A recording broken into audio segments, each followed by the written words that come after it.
ഉരുകിന്നടിയാർന്നോടു യോജിച്ചിടുവാൻ തരിക നിന്നാത്മാവെ പുതുമാരി പോലെ. തരിക നിന്നാത്മാവെ പുതുമാരി പോലെ. പരനെ നിൻ തിരുമുൻപിൽ വരുന്നോരീ സമയേ ശരിയായി പ്രാർത്ഥന ചെയ്വ കൃപയെ തന്നരുൾക. ശരിയായി പ്രാർത്ഥന ചെയ്വ കൃപയെ തന്നരുൾക. ദൈവത്തിൻ്റെ അതിപരിശുദ്ധ നാമം വാഴ്ത്തപ്പെടുമാറാകട്ടെ. പ്രാർത്ഥന കർത്താവുമായിട്ട് ഉരുകിച്ചേരുന്നതായ ഒരനുഭവമാണ് പ്രാർത്ഥന. നമ്മളിപ്പോൾ കേട്ടതുപോലെ പാട്ടുകാരൻ പറയുന്നത്, ഉരുകി ഇന്നടിയാർ നിന്നോട് യോജിച്ചിടുവാൻ തരിക നിൻ്റെ ആത്മാവിനെ.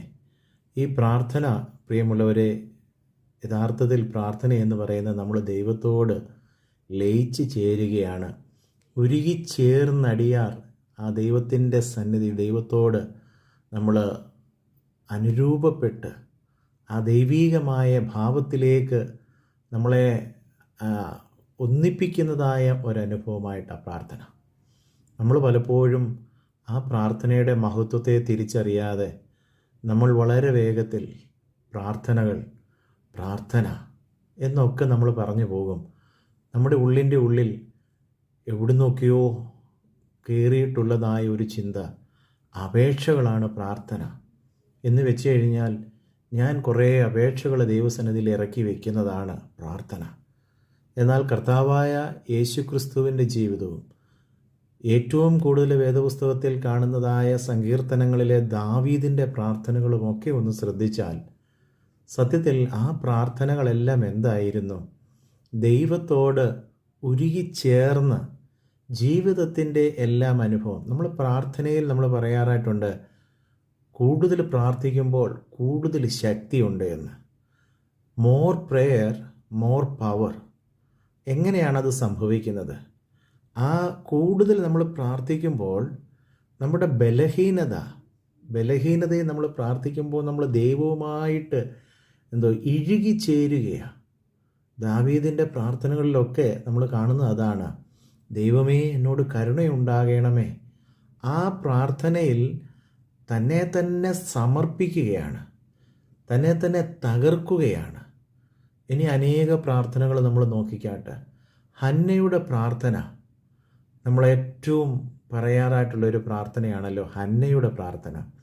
ഹന്നയുടെ പ്രാർത്ഥനയിൽ നമുക്ക് കാണാൻ കഴിയുന്ന ഏറ്റവും വലിയൊരു അനുഭവം, അവൾ തൻ്റെ ഹൃദയത്തെ ദൈവസന്നിധിയിലേക്ക് പകരുകയത്രയെന്ന് അവിടെ വായിക്കുന്നത്. കാരണം അവിടെ വാക്കുകളില്ല, അവിടെ വാക്യങ്ങളില്ല, അവിടെ വാക്ചാതുര്യമില്ല. അവിടെ എന്താണ് സംഭവിക്കുന്നത്? അവിടെ പറയുന്നു, ഞാൻ എൻ്റെ തകർന്ന ഹൃദയത്തെ ഇവിടെ പകരുകയാണ്. ദൈവവുമായിട്ട് ഇപ്പോൾ നമ്മൾ പാടിയതുപോലെ ഉരുകിച്ചേരുന്നതായ ഒരനുഭവമാണ് പ്രാർത്ഥന. അവിടെ പ്രിയമുള്ളവർ, സത്യത്തിൽ വിടുതൽ എങ്ങനെയാണ് കിട്ടുന്നത്? ദൈവം നമ്മുടെയൊക്കെ ജീവിതത്തിൽ അത്ഭുതം പ്രവർത്തിക്കുമ്പോഴാണ് നമ്മൾ വിടുന്നത്. പക്ഷേ ഞാൻ പറയട്ടെ, നമ്മുടെ പ്രാർത്ഥനാ ജീവിതത്തിലൂടെ നമുക്ക് സമാധാനത്തെ കണ്ടെത്തുവാൻ കഴിയും. നമ്മുടെ പ്രശ്നങ്ങൾ ഒരു പക്ഷെങ്കിൽ അതുപോലെ ഒരു മല പോലെ, ഒരു കുന്നുപോലെ അവിടെ നിൽക്കുമ്പോഴും, ഒരു ചെങ്കടൽ പോലെ നമ്മുടെ മുമ്പിൽ നിൽക്കുമ്പോഴും, കർത്താവിൻ്റെ സന്നിധിയിലിരുന്ന് ഉരുകുമ്പോൾ, അവിടെ നിന്ന് എഴുന്നേൽക്കുമ്പോൾ നമുക്ക് കിട്ടുന്ന ഒരാശ്വാസമുണ്ട്. അത് അനുഭവിപ്പാനായിട്ട് നമുക്ക് സാധിക്കണം. അതുകൊണ്ടാണ് പാട്ടുകാരൻ പറഞ്ഞത്, പരനെ, നിന്നോട് ആ ഒരു പ്രാർത്ഥിപ്പാനുള്ളതായ കൃപ ഞങ്ങൾക്ക് തരണമേ, ആ വരം തരണമേ. വീണ്ടും നമ്മൾ കർത്താവായ യേശുക്രിസ്തുവിൻ്റെ പ്രാർത്ഥനകളിലെല്ലാം എന്താണ്? തൻ്റെ പിതാവുമായിട്ടൊന്ന് അടുപ്പമാണ്. കാരണം ഭൂമിയിലേക്ക് തൻ്റെ പിതാവിൻ്റെ സന്നിധിയിൽ നിന്ന് കടന്നു വന്നു. ഈ ഭൂമിയിൽ ഈ പാപം പേറിയ ശരീരവുമായി കാൽവറി ക്രൂശിലേക്ക് പോകുമ്പോഴും ആ പിതാവിൻ്റെ സാന്നിധ്യത്തിന് വേണ്ടി, സ്വാന്തനത്തിന് വേണ്ടിയുള്ളതായ ആ ഒരു ഇഴുകിച്ചേരലാണ് തൻ്റെ പ്രാർത്ഥനകൾ. അല്ലാതെ കാര്യം സാധിക്കുക എന്നുള്ളതല്ല പ്രാർത്ഥനയുടെ ലക്ഷ്യം. വീണ്ടും അത് ഞാൻ ഇന്നലെയും പറഞ്ഞതാണ്, ഇന്നും ആവർത്തിച്ച് പറയട്ടെ പ്രിയമുള്ളവരെ. യഥാർത്ഥമായ പ്രാർത്ഥന കാര്യസാധ്യമല്ല. എന്നാൽ ഇന്നത്തെ 99% പ്രാർത്ഥനകളും ഈ അർത്ഥമറിയാതെ കാര്യസാധ്യത്തിന് വേണ്ടി മാത്രം ദൈവത്തോട് അപേക്ഷിക്കുന്ന ഒരു സമൂഹമായി ഇന്ന് മാറി.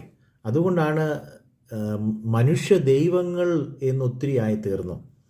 ഇന്ന് ഏതു മതത്തിലും നോക്കിക്കഴിഞ്ഞാൽ ദൈവത്തെ വിളിച്ചപേക്ഷിക്കുന്നത് എന്തിനാണ്?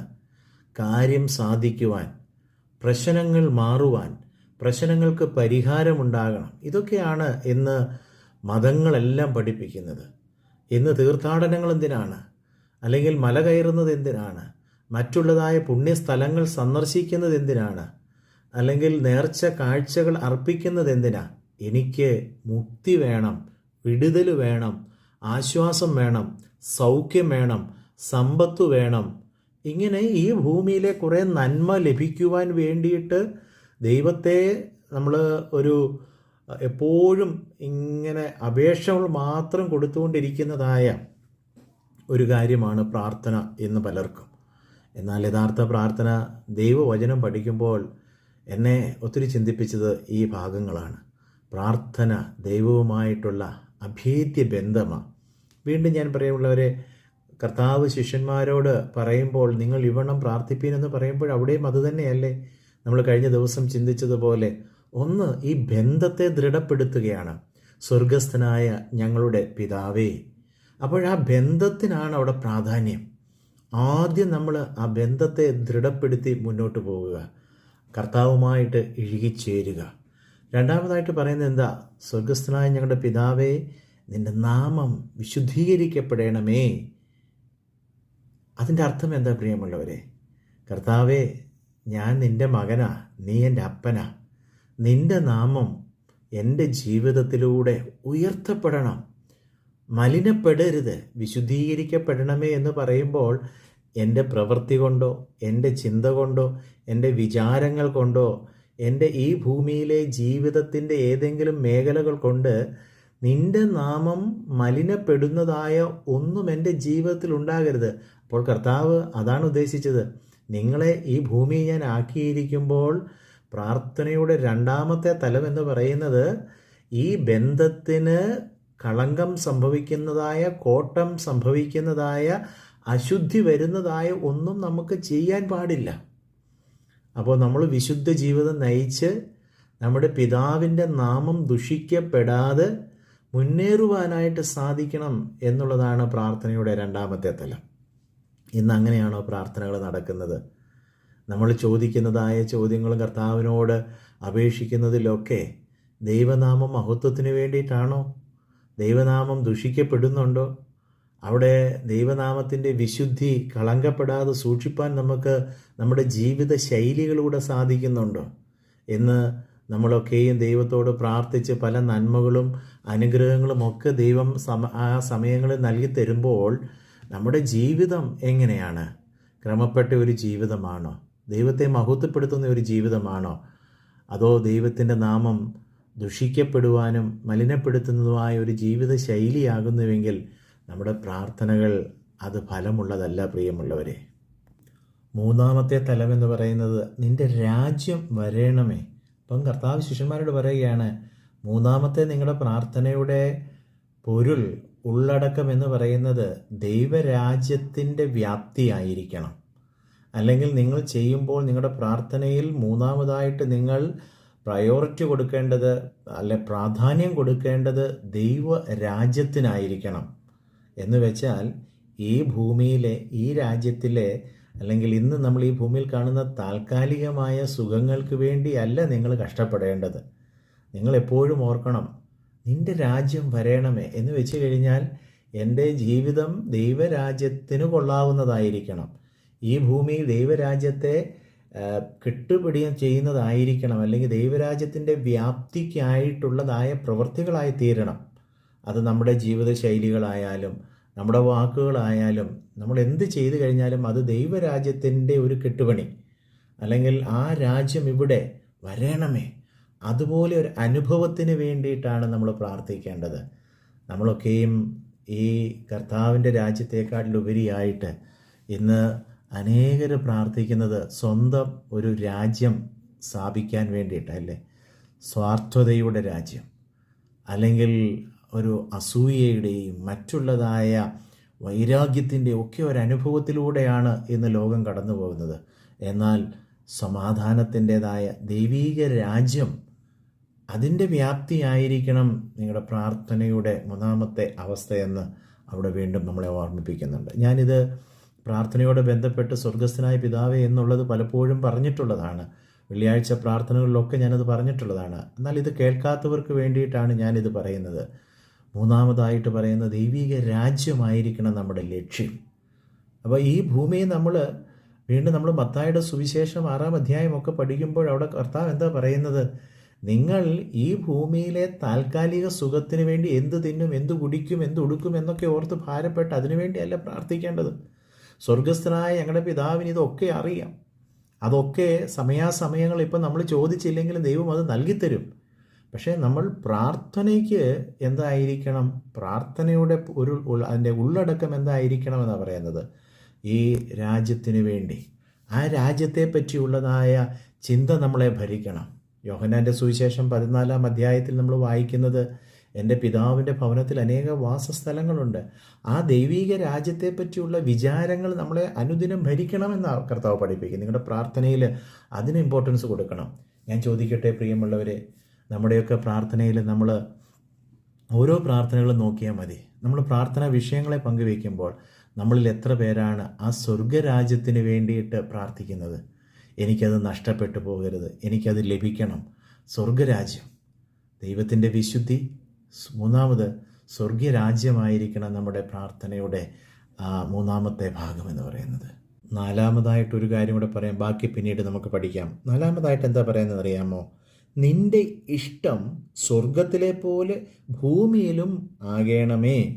അപ്പോൾ പ്രാർത്ഥനയുടെ മൂന്നാമത്തെ തലം എന്ന് പറയുന്നത്, അല്ലെങ്കിൽ മൂന്നാമത്തെ നമ്മൾ ഉള്ളടക്കം, അതിൻ്റെ കണ്ടന്റ് എന്ന് പറയുന്നത്, നിന്റെ ഇഷ്ടം സ്വർഗത്തിൽ എന്താണോ നീ ഇഷ്ടപ്പെടുന്നത്, ആ ഇഷ്ടം സ്വർഗത്തിലെ പോലെ തന്നെ ഭൂമിയിലും ആകണം എന്ന് വെച്ച് കഴിഞ്ഞാൽ അത് ആരുടെ ജീവിതത്തിൽ? എൻ്റെയും നിങ്ങളുടെയും ജീവിതത്തിൽ ഇന്ന് നമ്മുടെ ഇഷ്ടത്തിന് വേണ്ടി ദൈവത്തോട് പ്രാർത്ഥിക്കുന്നില്ലേ? നമ്മുടെ ഇഷ്ടങ്ങളും നമ്മുടെ ആഗ്രഹങ്ങളും നമ്മുടെ ഇച്ഛകളും, അല്ലെങ്കിൽ ഈ ഭൂമി നമുക്ക് കണ്ണിനും മനസ്സിനും ഒക്കെ സുഖവും സന്തോഷവും പകരുന്ന കാര്യങ്ങൾക്ക് വേണ്ടിയാണ്. എന്നാൽ ഇവിടെ പറയുകയാണ്, നിൻ്റെ ആ ഇഷ്ടമുണ്ടല്ലോ, നിൻ്റെ ആ ഹിതമുണ്ടല്ലോ, അത് സ്വർഗത്തിൽ എങ്ങനെയാണോ പ്ലാൻ ചെയ്ത് വെച്ചിരിക്കുന്നത്, അത് എൻ്റെ ജീവിതത്തിൽ ഈ ഭൂമിയിലായിരിക്കുമ്പോൾ നിൻ്റെ ഹിതം എനിക്ക് ഈ ഭൂമിയിൽ അനുഭവിക്കാനായിട്ട് സാധിക്കണം. എൻ്റെ ഇഷ്ടം, ഒറ്റ വാക്കി പറഞ്ഞാൽ, പ്രാർത്ഥിക്കുമ്പോൾ നമ്മൾ ദൈവത്തിൻ്റെ ഹിതം എന്താണോ അതിൻ പ്രകാരം എനിക്ക് ഭൂമിയിൽ ജീവിപ്പാൻ എന്നെ സഹായിക്കണമേ. അതായിരിക്കണം പ്രാർത്ഥനയുടെ കണ്ടന്റ്. പക്ഷെങ്കിൽ ഇന്ന് പലപ്പോഴും പ്രാർത്ഥിക്കുന്നത്, എൻ്റെ ഇഷ്ടങ്ങളെ നിറവേറ്റി തരണമേ കർത്താവേ. ചിലരൊക്കെ പ്രാർത്ഥിക്കും, കർത്താവേ ഇതെൻ്റെ ആഗ്രഹമാണ്, എൻ്റെ ഇഷ്ടമാണ്, എൻ്റെ ഇഷ്ടം നിൻ്റെ ഇഷ്ടമായിട്ട് നിൻ്റെ ഹിതമായി തീർന്ന് അതെനിക്ക് അനുവദിച്ച് തരണമേ എന്നാണ് പ്രാർത്ഥിക്കുന്നത്.